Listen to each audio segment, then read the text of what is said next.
Bueno, ahora nos vamos a ir a otro tema completamente distinto. Vamos a cambiar de tema completamente. Un tema que vengo siguiendo, que me parece que es bueno que nosotros podamos insertarnos y conocer un poco qué está ocurriendo. A veces la comunicación en Argentina se vuelve muy provincial, ¿no? Se vuelve muy mirar el ombligo todo el tiempo. Y en el mundo pasan cosas. Está en contacto el colega Javier Villamor, él está en España. Javier, buen día, ¿cómo te va? Muy buenos días, encantado de estar con vosotros. Bueno, te agradezco enormemente. Vengo siguiendo tu trabajo y en particular me interesó mucho la cobertura que hiciste al respecto de lo que está ocurriendo con la población blanca, con los afrikaners. En sí entiendo que es una cuestión que ocurre en las áreas rurales de Sudáfrica, que están siendo hostigados, como ya ocurrió en Kenia en su momento, por movimientos muy violentos.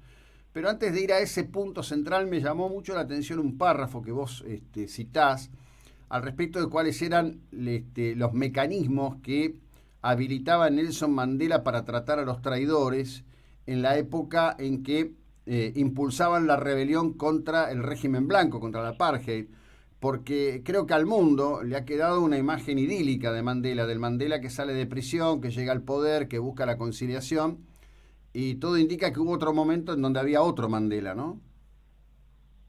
Sí, se suele tratar a Nelson Mandela como un héroe, es cierto que sirvió mucho para la reconciliación del país, pero antes de todo esto, él fue un declarado terrorista, es decir, mató o, digamos, motivó el asesinato de personas, fue declarado como terrorista él y su partido, el African National Congress, ahora por cierto el partido en el poder, fue declarado como terrorista por la ONU y gobiernos como Estados Unidos y algún que otro europeo. Lo que tú acabas de decir del trato de los traidores era una práctica que no llevaba Nelson Mandela en sí, sino que lo llevó su mujer, Ajá. Winnie Mandikizela Mandela, que se llamaba el neck lacing, entiendo que es a lo que te referías, Sí, que sí. era matar a aquellos negros que colaboraban supuestamente, o según ellos entendían, que colaboraban con el régimen apartheid.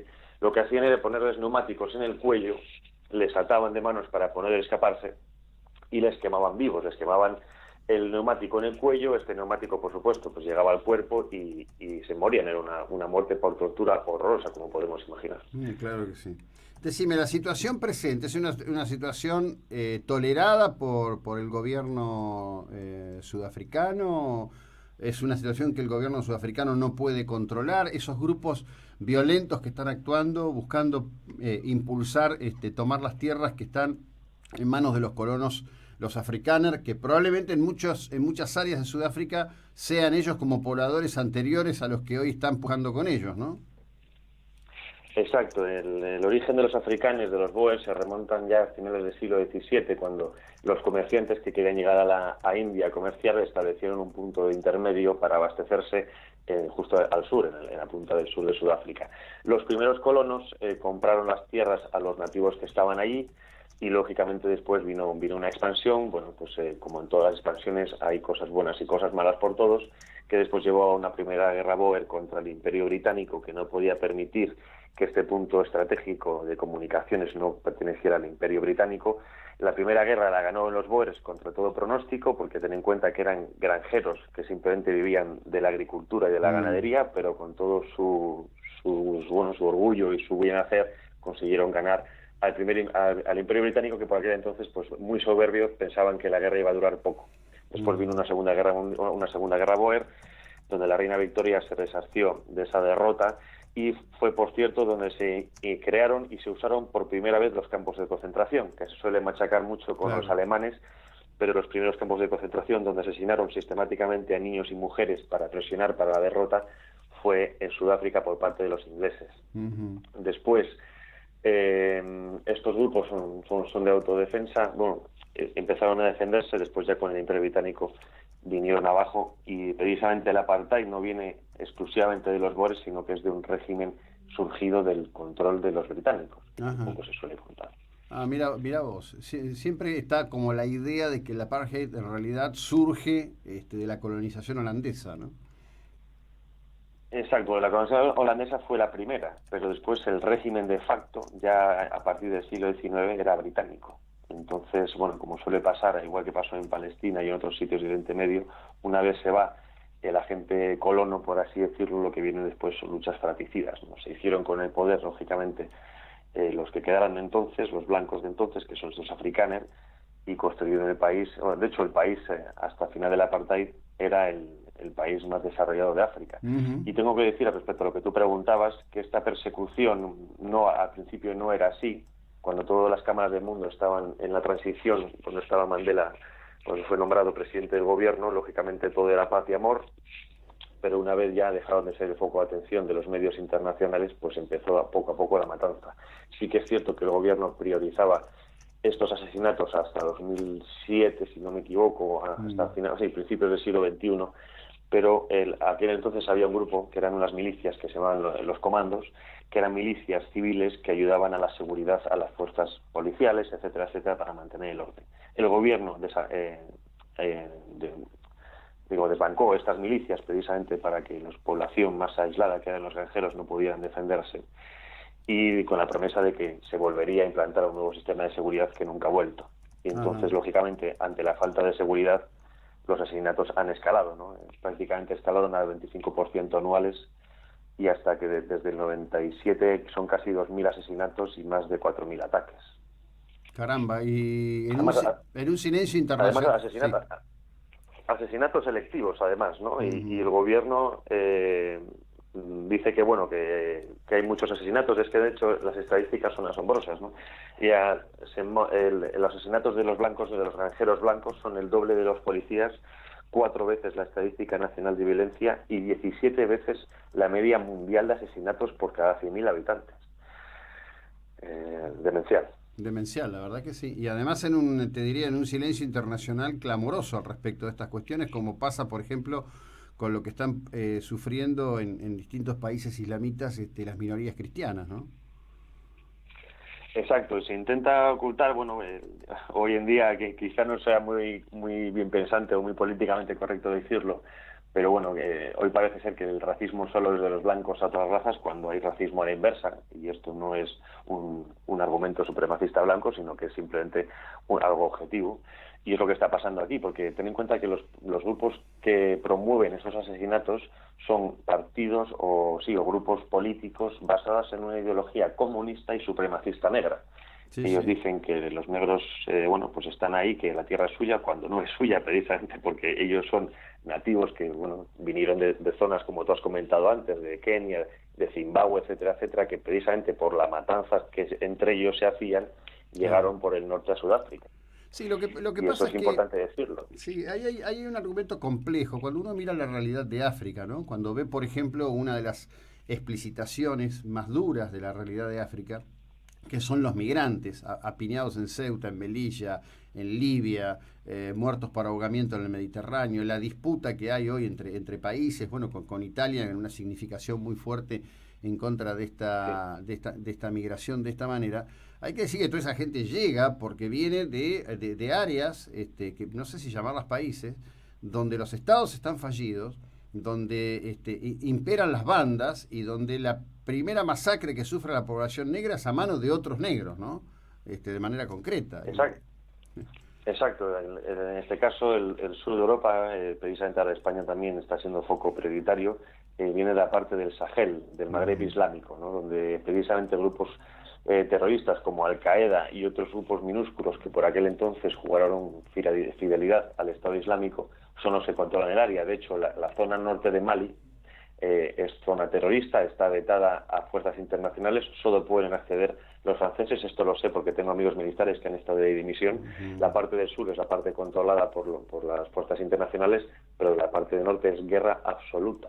De hecho, lo que intentamos alertar a algunos periodistas, aunque se nos trate como se nos trata, es que esta inmigración que viene no es una inmigración natural, sino que es una inmigración forzada por mafias, que son las que se nutren de estas personas y las que viven. Porque ten en cuenta que un billete de una persona del Sahel hasta el sur de Europa cuesta unos $4.000. Yo personalmente, con lo que gano, no me puedo pagar un billete de $4.000 a ningún lugar. Entonces, esta persona tiene que vender todas sus pertenencias en África y en futuro por $4.000 cuando le han vendido humo, o como decimos en España, le ha vendido la moto. Llega de repente aquí y se da cuenta de que esto no es lo que le han contado, ¿no? Entonces, lógicamente, lo que tienen que hacer en este caso los gobiernos europeos o occidentales es tratar el tema de la inmigración in situ, ayudar al desarrollo de los países. Sé que esto es una cuestión compleja, ¿no? Pero No, lo que no puede ser es... A ver, es complejísimo en principio porque, te lo digo esto siguiendo y observándolo desde este lado del Atlántico. Creo que la mala conciencia europea al respecto del colonialismo termina bloqueando toda discusión sensata de cómo resolver el presente, ¿no? Sí, hay sí, es un flagelamiento continuo con un pasado colonial que además precisamente en este caso sobre todo es culpa, si es culpa de alguien, es culpa del Imperio Británico, ¿no? Desde luego no España ni Italia, ¿no? O en todo caso Francia, también Francia e Inglaterra se puede decir que son las más culpables, o incluso el Congo belga. No, lo de Por ejemplo, Bélgica. Bélgica ahora por ejemplo que en España se mete mucho con Franco, ¿no? Cuando Franco todavía estaba en el poder, el Congo belga, en el Congo belga se mataron a 4 millones de personas por ser negros. Los belgas llevaron a personas de color negro africano a zoos en sus propias ciudades en Bruselas, tratándolos como animales, ¿no? Entonces, sí que es cierto que hay parte de culpa, ¿no? Pero también hay que tener en cuenta que eran muchos de estos regímenes que gobiernan en África tienen una corrupción absoluta y, como tú bien has comentado, son ellos los que primero maltratan a su propia población, ¿no? Sí. En el caso, por ejemplo, de Zimbabue, cuando se persiguió a la población blanca y prácticamente se la exterminó, hubo una hambruna enorme porque la población no sabía utilizar las herramientas del Estado, las infraestructuras, ¿no? Y esto está pasando ahora mismo en Sudáfrica, claro, porque los poderes, la ANC o partidos como Black First, Land First, no saben utilizar las estructuras creadas precisamente por la minoría blanca durante tantos años, y lo que está llevando al país es una depresión económica brutal, y esto acaba pues con hambrunas, miseria, sí. Posible guerra civil, etcétera, bueno, etcétera. En realidad hace no demasiado tiempo, en un programa que produce Bill Maher que se llama Vice, que se puede ver en HBO, por lo menos acá en Argentina, hicieron un informe sobre la República Centroafricana. Cualquiera que vea ese informe se pregunta, bueno, ¿y qué hacer acá? Porque es obvio que esas personas son incapaces de articular cualquier cosa que se parezca a un Estado, aunque fuese un Estado tribal, digo, ni siquiera un Estado tribal pueden generar, ¿no? Y es monstruoso lo que le pasa a los seres humanos en este contexto, ¿no? Sí, en el caso vuestro americano tenéis a Haití, que claro, cuando la población blanca exterminó a la población francesa, el país se ha convertido en un agujero negro. Es decir, prácticamente creo que Haití es de los países más pobres del mundo, ¿no? Entonces, da que pensar. Desde luego hay muchos datos que analizar para poder tener una visión más completa, pero es curioso que cuando se echa a una población minoritaria, en este caso de base occidental, el país deja de funcionar, ¿no? Es complicado. Sí, además, tanto vos como yo nos estamos cuidando con las palabras, claramente, porque hay un contexto, hay un contexto dominante, que tenés que pensar cuando decís estas cosas las palabras que usás, porque si no terminás en diatribas que no tienen ningún sentido de cualquier lado del Atlántico que estés. Javier, aprovecho a preguntarte y te dejo una cosa pendiente para una próxima conversación, si estamos de acuerdo, y es hablar un poco sobre la presente, en realidad, europea, en donde yo hace ya muchos años que sigo un tema que es la curva de población. Hacia el 2050 hay una buena cantidad de naciones europeas que teóricamente o técnicamente dejarían de repoblarse, y por otro lado tenés una fuerte población islamita de distintas condiciones y de distintas ascendencias, que parecería camina a ser la población de reemplazo de algunos lugares de Europa. Sí, como tú bien has dicho, cuando quieras hablamos de ello largo y tendido, pero te doy un pequeño resumen. Ahora mismo, por ejemplo, la edad media de la maternidad musulmana está en 30,4 años y la edad media de la mujer europea está en 45 años, que es cuando ya tendría que haber tenido todos los hijos, ¿no? Más o menos la media de edad, la media de hijos se estima en 3 y pico por musulmanas, y la media europea está en 1,1, es decir, si ponemos, estadísticamente se presupone que los hijos mínimos por pareja tienen que ser 2 para la continuación de la civilización. Ahora mismo Europa está en la mitad de eso, por lo tanto, como tú bien has contado, de aquí a unas décadas es prácticamente claro que estadísticamente o se hace algo ya, o la población autóctona europea desaparecerá, que es lo que se llama ahora mismo la suplantación poblacional, u otros grupúsculos lo llaman el plan Kalergi, que es el plan de la destrucción de Europa a través de las migraciones, ¿no? Ya lo dijo el antiguo presidente libio, Gaddafi, que la conquista de Europa no se haría por las armas, sino que se haría por el vientre de sus mujeres. Y es lo que estamos teniendo. Ahora mismo la población musulmana, creo que la mayor población musulmana en Europa es en Francia, son más de 5 millones de personas. Son casi 7. En Alemania está en torno a 5. De hecho, el Pew Research ha sacado hace nada un informe sobre ello que espero analizar en breve y poder contártelo por radio. Y ahora mismo en España tenemos casi 2 millones de musulmanes, de una población de 46.